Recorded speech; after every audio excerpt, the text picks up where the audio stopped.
Selamat pagi, Assalamualaikum. Kembali bertemu lagi dengan Luki Nugroho. Saat ini saya berada di kota Jakarta, di DKI Jakarta, tepatnya di Jakarta Selatan. Pemirsa, awal Januari yang lalu, tepatnya tanggal 3 Januari, Mahkamah Konstitusi telah memutuskan perkara usia pensiun notaris, di mana selama ini notaris usia pensiunnya adalah 65 tahun dan bisa diperpanjang sampai 67 tahun. Nah, ternyata dalam perkembangannya masih banyak notaris yang usia di atas 67 sampai bahkan 70 pun itu masih aktif bekerja dan masih sehat. Makanya dalam beberapa kesempatan dari sejak 2010 pernah diajukan uji materi mengenai uji materi undang-undang atau peraturan mengenai usia pensiun notaris. Nah, kembali para notaris sejak tahun yang lalu itu mengajukan uji materi ke Mahkamah Konstitusi untuk bagaimana supaya usia pensiun notaris itu tidak hanya sampai 67 tapi sampai 70 tahun seperti Hakim Agung, guru besar, dan mungkin ada yang lain. Dan faktanya banyak notaris yang umur 70-an pun masih sehat fisik maupun secara mental. Nah, atas putusan tersebut tanggal 3 Januari 2025, putusan Mahkamah Konstitusi menyatakan bahwa setelah 67 tahun notaris bisa memperpanjang setiap tahun memperpanjang setiap tahun sampai usia 70. Jadi setiap tahun dengan melampirkan hasil kesehatan. Jadi dari 67 ke 68 nanti minta diperpanjang dengan melampirkan tes kesehatan. Nanti 68 mengajukan lagi dengan tes kesehatan dan seterusnya sampai 70 tahun, dan itu dikabulkan oleh Mahkamah Konstitusi. Atas putusan Mahkamah Konstitusi tersebut sampai saat ini ternyata belum ada aturan pelaksanaannya, sehingga putusan tersebut belum bisa diterapkan. Tapi di lain pihak dalam praktek banyak notaris yang dalam kurun waktu dari putusan awal Januari sampai sekarang nih mereka bisa jadi ada yang pensiun. Ini jadi masalah. Di samping saya ini ada seorang tamu yaitu Mbak Elizabeth Eva Jong, SHMH-MKN. Iya. Beliau lebih dikenal dengan Eva Jong. Ya. Eva Jong. Oke. Ya. Kita akan bicara dengan beliau. Ya. Beliau adalah koordinator perjuangan umur notaris, perpanjangan notaris. Ada ratusan notaris kali ya yang selama setahun ini, setahun belakangan memperjuangkan ke Mahkamah Konstitusi. Atas peraturan pelaksanaan dari putusan MK tersebut yang sampai hari ini belum turun, itu menimbulkan persoalan. Nah, kabarnya bulan Mei besok yang saya dengar bulan Mei besok peraturan pelaksanaan yang dikeluarkan oleh kementerian itu akan keluar. Nah, saya ingin tanya pada Mbak Eva, benar nggak karena belum ada putusan ini sehingga ada yang mungkin dalam tanda kutip resah atau berharap putusan segera turun sehingga mereka bisa melanjutkan pekerjaannya, atau yang kadung usia pensiun jadi tidak bisa bekerja dan sebagainya. Benar itu? Apakah ada sekian puluh notaris akan menghadap ke Kementerian CQ di Jenahu untuk menanyakan kapan sih peraturan pelaksanaannya, atau mungkin akan memberikan masukan pada kementerian barangkali begitu? Ya. Dalam kesempatan ini saya coba menyampaikan apa yang menjadi pertanyaan dari Pak Luki ya. Jadi memang benar bahwa putusan MK 3 Januari 2025 itu memang bersifat final and binding. Jadi bisa langsung diterapkan. Tetapi karena notaris diangkat dan diberhentikan serta sistem AHU dikoordinir oleh kementerian, oleh karena itu kita sangat bergantung kepada kementerian.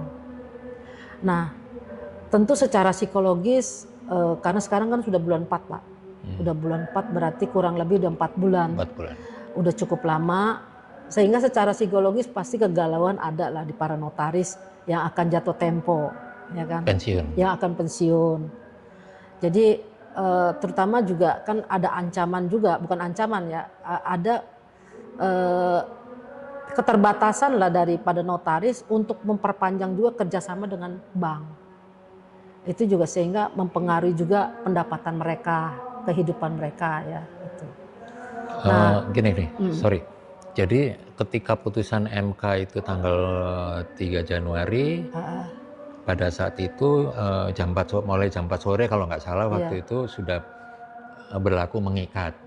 Sudah mengikat final and binding. Bahwa notaris bisa memperpanjang setahun gitu ya. Iya, betul. Tapi masalahnya adalah karena notaris ada ini keterkaitan dengan diangkat dan diberhentikan oleh kementerian, maka mereka bergantung pada bagaimana kementerian memberikan mekanisme untuk pelaksanaan dari sistemnya, karena sistem AHU kan ada di kementerian. Sistem AHU ketika mereka bekerja, kan harus melapor, membuka website AHU, mereka tidak bisa ketika sudah kadung pensiun. Iya, betul. Udah maksudnya akunnya sudah nggak bisa dibuka. Iya. Itu ya. Iya, betul. Itu bisa jadi itu ada mungkin ya yang di sudah, setelah tanggal 3 karena kan sudah banyak tuh. Kalau di dalam sistem itu kan udah karena sudah tersistematis. Jadi kalau notaris misal jatuh tempo tanggal 3 nih ya, tanggal 3, tanggal 4 malam jam 12.00 udah turun SK-nya Pak. Udah nggak bisa operasional lagi. Jadi terus mau buka AHU mau daftar PT mau apa udah nggak bisa ya? lagi, nggak bisa kerja. Itu terjadi kira-kira berapa orang tuh sampai sekarang tuh? Kalau kira-kira hitungan kasar aja. Ya kalau dari data yang saya dapat sih ada mungkin ya sekitar 50 yang terdaftar di saya ya. Banyak. 50 ya, 50 orang yang terdaftar di saya. Iya. Tapi lebihnya saya kurang tahu gitu. Jadi inilah yang membuat sebenarnya ada inisiatif di mana kami kurang lebih hampir dalam list ya ada 200 orang. Rencana memang akan mengadakan silaturahmi lah ya kepada kementerian untuk menanyakan gitu loh. Itu makanya ada puluhan mau datang puluhan, ratusan Pak, bukan puluhan, ratusan. Tapi kabarnya kemarin Kamis. Iya, kemarin kan tanggal 24. Tetapi karena hubungan koordinasi kita, komunikasi kita bagus dengan kementerian maupun kepada PP ini, Ikatan Notaris Indonesia, dan juga akhirnya PP ini juga menerbitkan surat kepada kami tanggal 9 April 2025 mengatakan bahwa pengurus pusat pada tanggal tersebut memang ada acara di Makassar. Jadi ada ya memang ini sudah agendanya sudah lama ya.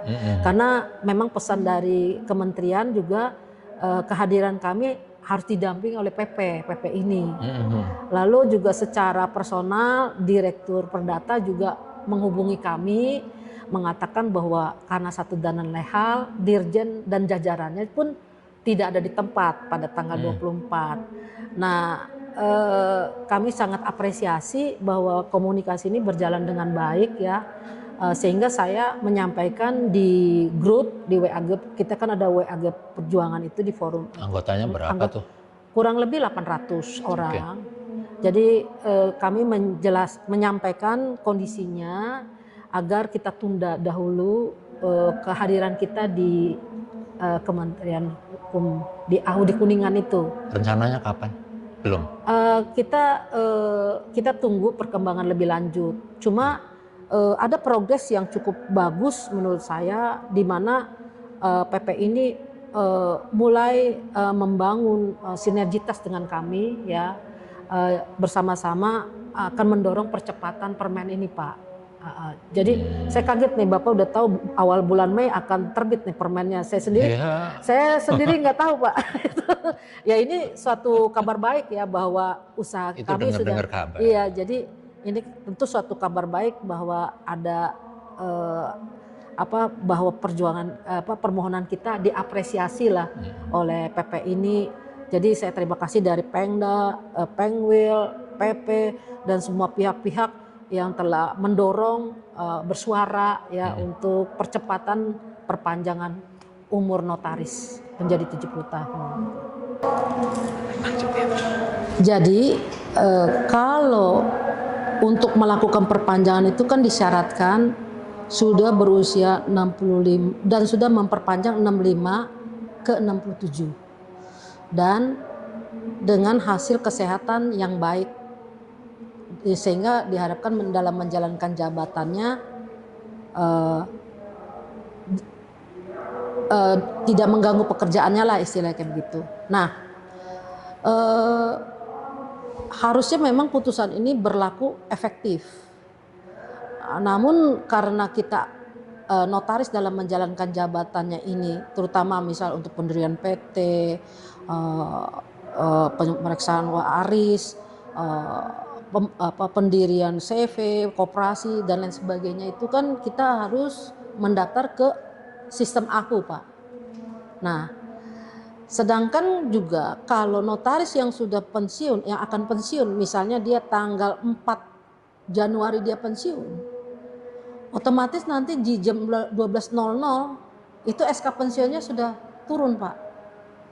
Udah pensiun berarti? Sudah pensiun, sehingga secara otomatis akun tertutup, nggak bisa lagi melakukan aktivitas di sistem. Nah, oleh karena itulah diperlukannya peraturan pelaksanaan putusan MK ini terkait perpanjangan umur notaris 67 ke 68, 68, 69 dan sampai 70 tahun. Begitu. Pertanyaan Bapak, apakah ini sangat mengganggu? Ya, secara psikologis ya mengganggu. Mereka jadi berpikiran, ya jadi galau gitu ya, bertanya-tanya. Secara finansial ya otomatis, sehingga kan hubungan kerja misal dengan bank juga kan harus berhenti karena sudah berakhir kan, nggak bisa lagi gitu. Nah itu dampak-dampaknya secara psikologis lumayan signifikan lah begitu. Makanya kita berharap permen ini segera dari kementerian untuk diterbitkan atau ada solusi ya bagi notaris yang sudah pensiun ini bisa menjalankan jabatannya ini, apakah berbentuk SE gitu ya, sehingga sambil menunggu permen mereka bisa terus melanjutkan pekerjaannya, menjalankan jabatannya. Jadi setelah putusan MK itu berlaku tanggal 3 Januari 2025, belum bisa dilaksanakan, belum bisa diterapkan pada notaris yang akan menjelang pensiun atau pensiun sampai sekarang karena belum ada aturan pelaksanaannya, gitu kan? Berarti mereka intinya sudah kadung pensiun berarti, ya kan? Berarti setelah tanggal 3 Januari jam 4 sore diketok berlaku efektif. Pada saat itu tanggal 4 Januari kalau ada notaris yang sudah habis masa berlaku pensiunnya ya pensiun, jadi statusnya sudah pensiun ya. Betul. Terus tidak bisa bekerja lagi, akun AHU-nya di kementerian juga dibekukan, langsung blokir ya, diblokir. Dia nggak bisa bekerja lagi, gitu ya. Iya. Makanya pada minta pemerintah segera mengeluarkan aturan pelaksanaannya. Yang sudah kandung pensiun itu masih bisa memperpanjang kan berarti kan? Ya gimana bisa, tuh? Bisa. Jadi selama karena belum keluarnya peraturan pelaksanaan. Masa karena belum keluarnya peraturan pelaksanaan, kadung dia finish terus nggak bisa memperpanjang lagi? Harusnya nggak dong, harusnya bisa ya? Ya harus. Gimana tuh? Ya memang begini, tentu kementerian saya yakin punya pertimbangan yang bijaksana ya, dan juga dari segi kemanusiaan dan juga kehidupan masa depan daripada notaris senior itu ya. Jadi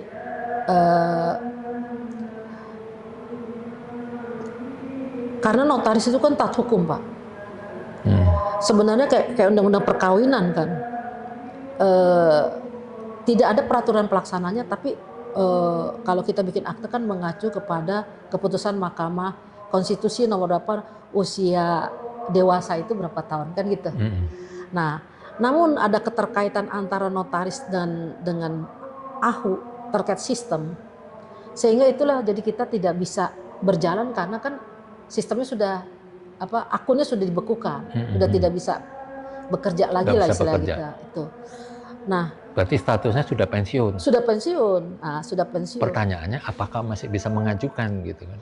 Lah, kalau saya berpandangan dengan beberapa teman harusnya bisa Pak. Karena kan di dalam putusan amar putusan kan dapat diperpanjang, tapi dengan syarat ya sudah memperpanjang 65 ke 67 tahun. Dan hasil kesehatan dari rumah sakit umum pemerintah pusat dan daerah itu baik, sehingga diharapkan dalam menjalankan kejabatannya juga diharapkan baiklah gitu. Nah, jadi kalau dia masih 67 harusnya bisa karena regulasinya kan belum turun dari pemerintah. Jadi harusnya bisa Pak gitu. Nah, terkait isu retroaktif menurut saya ini memang mesti hati-hati. Retroaktif itu apa? Ya, tidak berlaku surut ya. Kalau berlaku surut misalnya pas 67 pada saat itu perpanjangan hanya 67 ya, notaris yang sebelum itu 67 ya memang asas retroaktif nggak berlaku. Tetapi kalau sebelum putusan misal 67 tahun dia masih 67 tahun, sedangkan putusannya kan 67 dapat diperpanjang 68, 68 kan 69, 67 kan masih ada ruang untuk diperjuangkan gitu loh. Nah ini memang kalau kita baca pertimbangan MK terkait perpanjangan umur 70 tahun, itu juga pertimbangan mahkamah karena di pasal 8 ayat 2 UU JN ada ruang perpanjangan itu. Sehingga mahkamah maksudnya ruang perpanjangan jadi kan dapat perpanjang kan pensiun sebenarnya 65 tahun kan di ayat 1. Tetapi kan ruangnya dibuka 65 sampai 67 tahun. Itu katup menurut istilah mahkamah ya. Nah, dengan demikian mahkamah mempertimbangkan bahwa mahkamah bisa juga membuka katup ini, maka dapat diperpanjang 70 tahun setiap tahun tapi dengan dengan hasil kesehatan yang baik. Nah, jadi ini memang terjadi miss, saya rasa miss ya terhadap diksi di amar putusan. Ada yang bilang jangan lihat pertimbangan, nggak bisa gitu. Kita kayak baca undang-undang, itu kita baca harus lihat naskah akademiknya. Jadi kenapa pasal ini lahir, dasar pemikirannya apa itu. Jadi membaca putusan juga harus melihat pertimbangan mahkamah, karena itu adalah mahkota atau rohnya itu putusan pertimbangannya itu. Kemarin nah, gimana? Pertimbangannya ya kan memang di amar putusan dapat diperpanjang kembali 65 setiap sampai 70 tahun dengan pertimbangan kesehatan setiap tahun gitu kan. Nah, di pertimbangannya dikatakan karena sudah memperpanjang 65 ke 67 dan setelah menyelesaikan maka dapat diperpanjang 67 ke 68 gitu. Jadi itulah namanya kembali karena kan 65 ke 67 kan sudah awalnya sudah diperpanjang. Berarti 67 ke 68 kembali dapat perpanjang. Ada kembalinya. Iya, karena kan harus mengajukan. Makanya mengajukan kalau yang kembali. Sudah kandung pensiun? Nah, inilah harus ada satu kebijaksanaan yang sudah kadung 67 ya belum ada peraturan pelaksanaan. Nah, makanya itulah yang kita dorong baik melalui PP ini dan juga beberapa teman-teman kita dan pihak-pihak terkait untuk bisa menyampaikan ya namanya permohonan ya Pak ya, itu kan bisa disetujui bisa enggak. Ya tinggal kebijaksanaan dari kementerian, dari Dirjen AHU.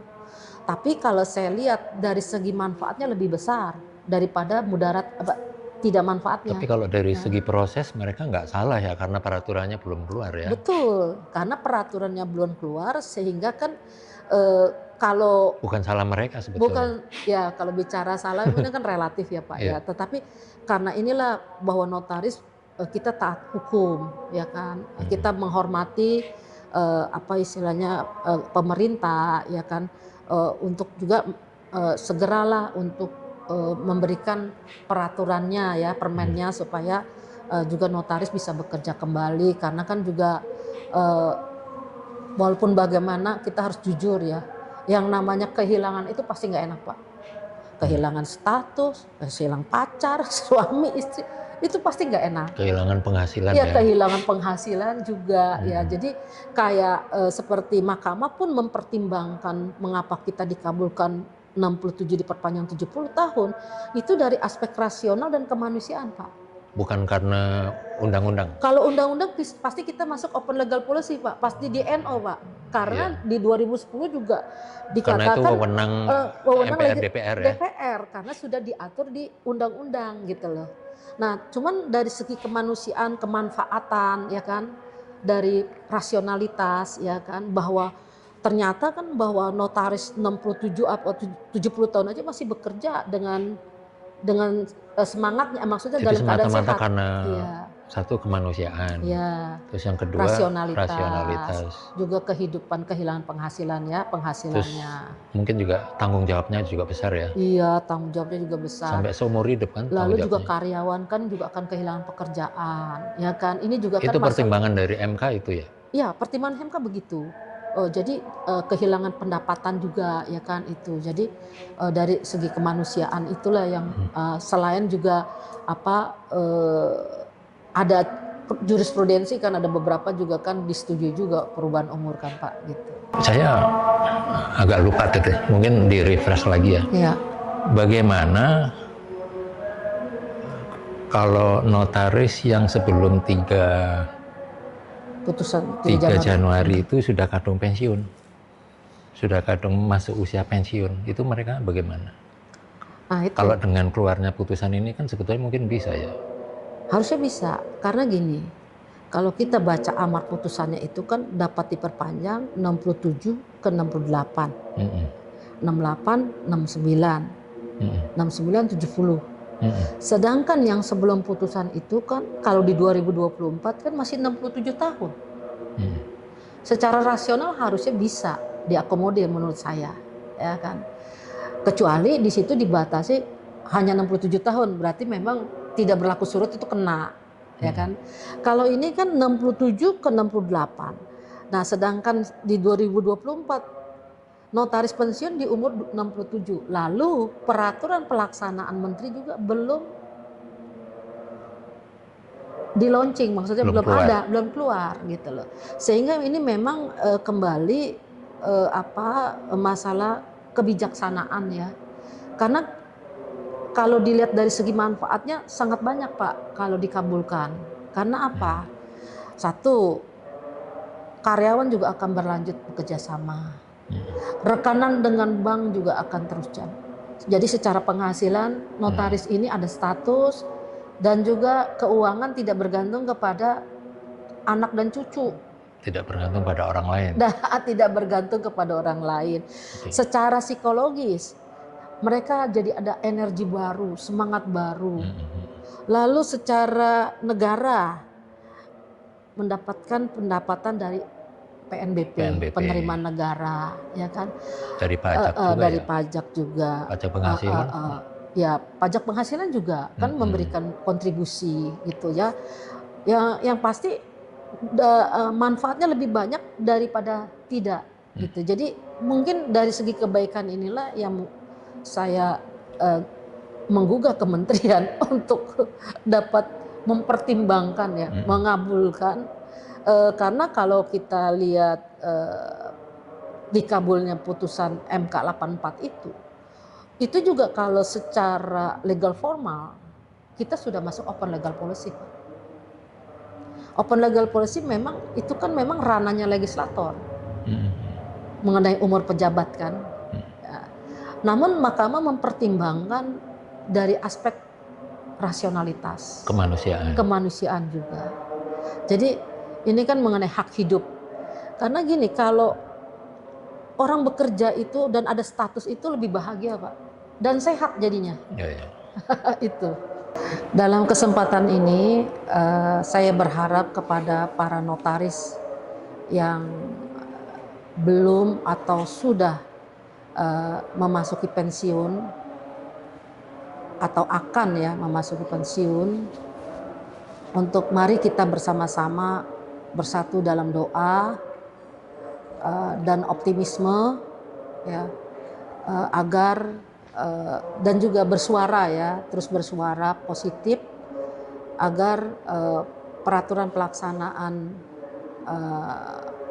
peraturan menteri ini terkait perpanjangan umur notaris segera direalisasikan.